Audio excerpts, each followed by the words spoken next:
প্রথম পদের পাওয়ার আর দ্বিতীয় পদের পাওয়ার এই দুইটার যোগফল হবে n। তারপরে আসো nc1, এটা প্রথম পদ a, দ্বিতীয় পদ b, এখানে 1টা যাবে দ্বিতীয় পদের উপরে। আর এই n থেকে 1 যদি তুমি বিয়োগ করো, n থেকে 1 বিয়োগ করলে বিয়োগফল হচ্ছে n-1, এটা হবে প্রথম পদের পাওয়ার। প্রথম পদের পাওয়ার দ্বিতীয় পদের পাওয়ার এই দুইটা যোগ করলে যোগফল হবে n।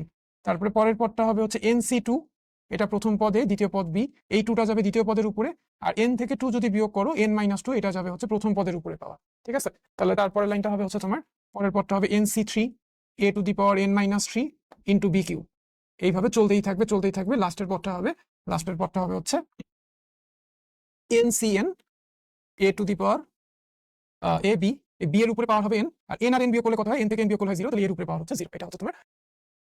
হোপফুলি তোমরা এখন ভিডিওটা আগে থেকে ক্লিয়ার দেখতেছো ক্লাসটা। ওকে, আসো কি করছি তাহলে, এখানে যদি n, এখানে n কিন্তু অবশ্যই ন্যাচারাল নাম্বার, এখানে n হচ্ছে তোমার বিলংস টু n, এখানে n বিলংস টু n। ঠিক আছে, ওকে। এখন তোমরা বলো যে ভাই nc0 nc1 nc2 এগুলা কি? তাহলে তোমরা বিন্যাস সমাবেশ পড়ছো না? আমি একটু লিখে দেখাই বিন্যাস সমাবেশ। তাহলে এনসিআর আর এর ভ্যালু যদি 0 হয়, তাহলে nc0 এর ভ্যালু কত হবে? nc0 এর ভ্যালু কি হবে? ফ্যাক্টোরিয়াল। ঠিক আছে, একইভাবে আর এর ভ্যালু যদি n হয়, তাহলে nc n এর ভ্যালু তুমি পাবা হচ্ছে 1। ঠিক আছে, আর এর জায়গায় তুমি n বসায় দেখো, আর এর জায়গায় n বসায় দেখো, আর এর জায়গায় n বসায় দেখো, ভ্যালু আসবে 1। সো আমরা যেটা দেখলাম সেটা হচ্ছে এই nc0 এর ভ্যালু হচ্ছে 1।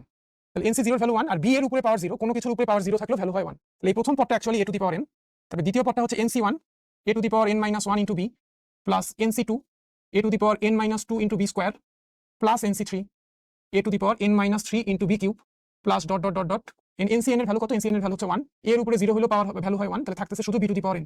ঠিক আছে, তাহলে আমরা একটু কষ্ট করে এটা একটু মনে রাখবো। দেখো আমরা কিভাবে মনে রাখবো, যে a plus b whole to the power n, a plus b whole to the power n equals to হচ্ছে a to the power n plus, আমার সাথে সাথে তোমরা দেখো এবং তোমরা একটু জোরে জোরে বলো, হ্যাঁ জোরে জোরে বলো, a plus b whole to the power n equals to a to the power n plus nc1 a to the power n-1 into b, plus nc2 a to the power n-2 into b square, plus nc3 a to the power n-3 into b cube, plus nc4 a to the power n-4 into b to the power 4, plus dot dot dot b to the power n। তো এখানে total কতগুলো পদ থাকবে? Total পদ থাকবে হচ্ছে এই n এর থেকে এক বেশি, n প্লাস 1 সংখ্যক পদ থাকবে। ঠিক আছে, এটা হচ্ছে বিস্তারের নিয়ম।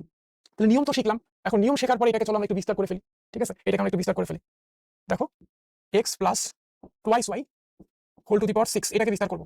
ঠিক আছে, আমি চাইলে ডিরেক্ট এই নিচের সূত্রটা দিয়ে, নিচের লাইনটা দিয়ে বিস্তার করতে পারি, আবার চাইলে এটা দিয়েও বিস্তার করতে পারি, ইচ্ছা, কোনো অসুবিধা নেই। হ্যাঁ, এর a হচ্ছে প্রথম পদ, b হচ্ছে দ্বিতীয় পদ। ওকে ফাইন, তাহলে এখানে n এর ভ্যালু হচ্ছে 6, n এর ভ্যালু হচ্ছে 6, তাহলে আমি ধরো যে এই নিয়মটা দিয়ে বিস্তার করি, হ্যাঁ একদম বেসিক নিয়ম থেকে করি। তাহলে আমার প্রথম পদ হচ্ছে x, দ্বিতীয় পদ হচ্ছে টুয়াইস y, দ্বিতীয় পদ হচ্ছে টুয়াইস y, এটা হবে 6c0, এই 0টা হবে উপরে, আর এখানে হবে 6 থেকে 0 বিয়োগ করলে বিয়োগফল হচ্ছে 6, মানে এই দুইটার যোগফল যাতে এই 6 হয়, n এর সমান হয়। প্রথম পদ হচ্ছে এটা, দ্বিতীয় পদ হবে হচ্ছে 6c1, প্রথম পদ x, দ্বিতীয় পদ টুয়াইস y।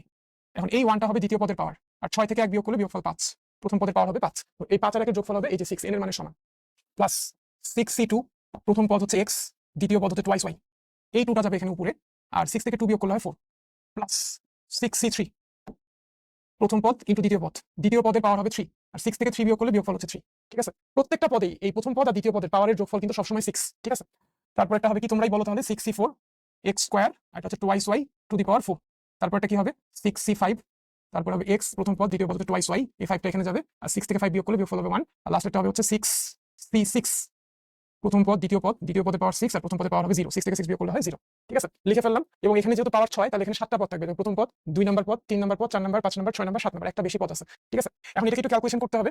6c0, যেখানে এখানে ac এর সাথে যদি 0 থাকে, আমি তোমাদের দেখাইছি না, n এর ভ্যালু যাই হোক না কেন, এখানে যদি 0 থাকে তাহলে ভ্যালুটা হবে 1। ঠিক আছে, আর এইটা যদি সমান হয় তাহলে ভ্যালুটা হবে 1। তাহলে আমরা এইটার ভ্যালু 1, আর কোনো কিছুর উপরে পাওয়ার 0 থাকলেও ভ্যালু 1 হয়, তাহলে এখানে শুধু x টু দি পাওয়ার 6 থাকতেছে।